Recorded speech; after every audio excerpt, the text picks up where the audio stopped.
A developing story this morning, a shooting between two males selling water. It is one of the stories we're following for you in surrounding counties. Atlanta police say it happened last night near Mercedes-Benz Stadium. The two men got into a fight over money near Northside and MLK. One of the males flagging down an officer and told them that he had been shot. He was taken to the hospital to be treated. Officers say the other male ran off after the shooting.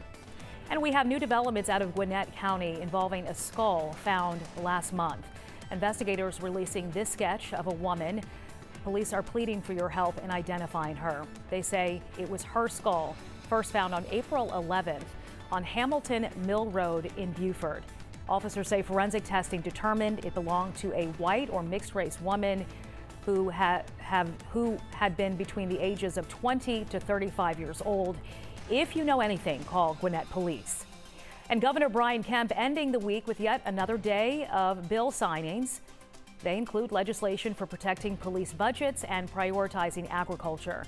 The governor will hold two ceremonies today, one this morning in Macon and the other this afternoon in Barrow County.